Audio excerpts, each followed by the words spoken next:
Hello everyone, we are going to discuss about this journal which was published in Intensive Care Medicine recently.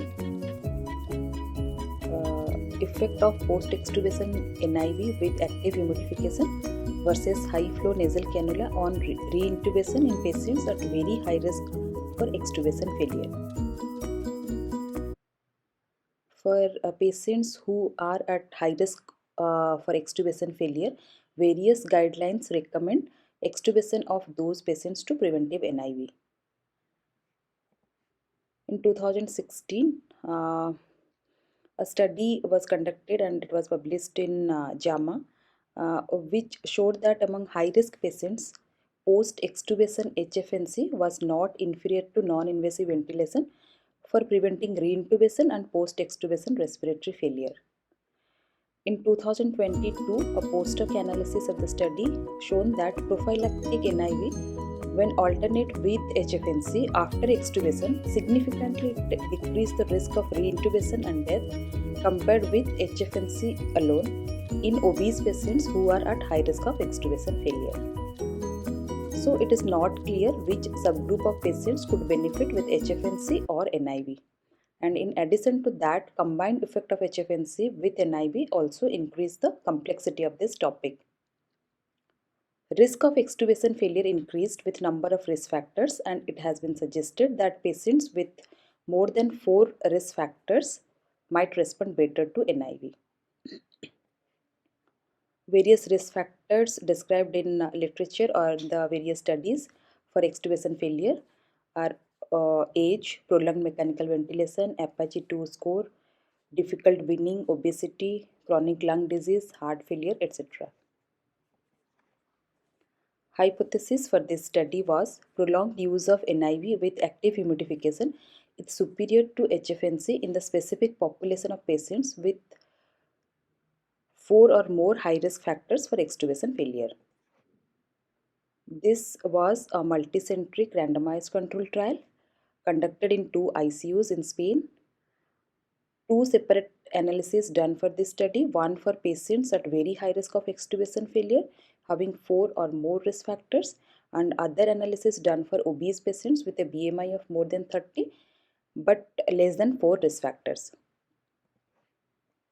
Inclusion for this study was adult patients who are on mechanical ventilation for more than equal to 24 hours and ready for extubation after tolerating the spontaneous breathing trial with more than 4 of the following risk factors. Risk factors are age of more than 65 years, heart failure as the indication for mechanical ventilation, moderate to severe COPD, Apache 2 of more than 12 on the day of extubation, BMI more than 30, airway patency problems, difficult or prolonged weaning, mechanical ventilation more than 7 days, hypercapnia at the end of SBT, and inability to deal with respiratory secretions. Patients with do not resuscitate, do not reintubate orders, patients with tracheostomies, self-extubation or any contraindication for NIV were excluded from this study. Daily screening of the patients were done for weaning readiness. Patients who were ready for weaning, they underwent SBT with a pressure support of 7 cm of water with 0 PEEP for 30 minutes. Standard criteria for SBT failure were used. Patients who tolerated the SBT were reconnected for 1 hour with the previous ventilator settings before extubation. It was done for rest, and during that time clinical evaluation of airway patency, respiratory secretions and upper airway obstructions were done. Patients who passed the SBT and underwent scheduled extubation were randomized to receive either NIV with active humidification or HFNC for next 48 hours by concealed allocation and simple randomization. For HFNC group, HFNC was applied immediately before extubation. Initial flow was set at 10 liter per minute. Gradually, it was titrated upward at 5 liter per minute with maximum up to 60 liter or when patient complain of any discomfort. For NIV group, NIV was started immediately after extubation. Humidified gas was provided by BiPAP through face mask for 48 hours. Here PEEP and pressure support were adjusted to target a respiratory rate of less than 26 and tidal volume of 6 to 8 ml per kg. Sedatives were not allowed. FiO2 was adjusted to maintain SpO2 of more than 92 in both the groups, and after 48 hours HFNC and NIV were stopped and patients received the conventional oxygen therapy if necessary, irrespective of the clinical condition. Rescue therapy with NIV was not allowed in the HFNC group. Primary outcome was to evaluate all-cause reintubation rate within 7 days after extubation.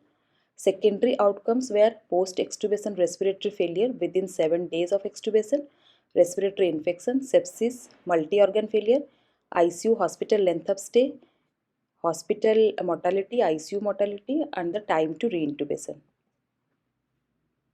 Sample size calculation was done based on a previous study with the absolute reduction in reintubation rate was estimated at 21% from a basal rate of 45%. And to achieve 80% power of the study with alpha level of 5%, total 88 patients were required in each group for this study. All analyses were done on an intention to treat basis.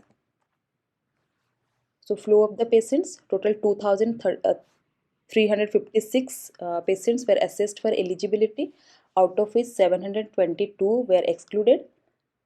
634 patients received mechanical ventilation for more than 24 hours. Out of which 452 were excluded. The most common cause for exclusion was a low risk of reintubation. Few were excluded because of do not reintubate order and few for unscheduled extubation. Finally, 182 patients were randomized, 92 into NIV group and 90 to HFNC group, and those patients were also included in the primary outcome. Coming to the baseline characteristics were similar in both the group. The mean age was 60. Apache 2 at ICU admission was 19 in both the group. The length of mechanical ventilation before extubation was 4.5 versus 5.5. High risk factors for reintubation. The median number of high risk factor was 5 in the NIV group and 4 in the HFNC group. All high risk factors were similar except 3. Heart failure as primary indication of mechanical ventilation. It was present in 27.2% in the NIV group versus 6.7% in the HFNC group. COPD were higher, 30.4% in the NIV and 15.6% in the HFNC group. Hypercapnia at the end of SBT were also higher in the NIV group. Diagnosis, most common was respiratory failure, followed by hemodynamic failure, neurological failure, etc. So primary outcome, all-cause reintubation was significantly lower in the NIV group than in the HFNC group. NIV group, it was 22.8 versus 38.9. The number needed to treat with NIV to avoid one reintubation was 6.2. Secondary outcomes such as post-extubation respiratory failure were similar. Ventilator-associated pneumonia, sepsis, multi-organ failure were also similar in both the group. ICU length of stay was less for NIV, 9.5 versus 12.5, statistically significant.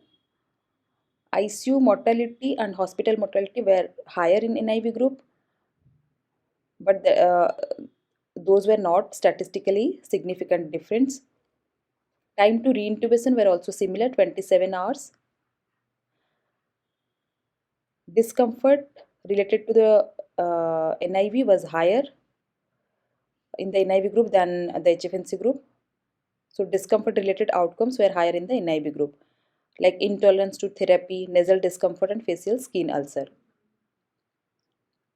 Time on therapy during the first 24 hours were 22, the median time was 22.5 versus 24. In the next 24 hour, median time on NIV was 18 versus 20 in the HFNC group. Reintubation rate at day 5 was 21. So all the patients who were reintubated in the NIV group were reintubated within the 5 days. But in the HFNC group, out of total 35 patients, 26 were reintubated at day 5 and 9 patients reintubated after 5th day. Time to reintubation at 5 day was 27 in the NIV group and 10 in the HFNC group. That is also difference is statistically significant.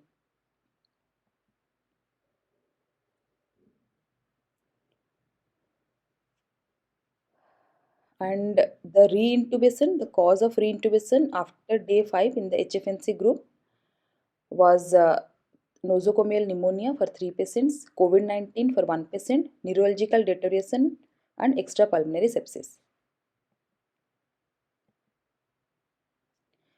Kaplan-Meier analysis showing extubation to reintubation, so which was higher for HFNC group than the NIV group.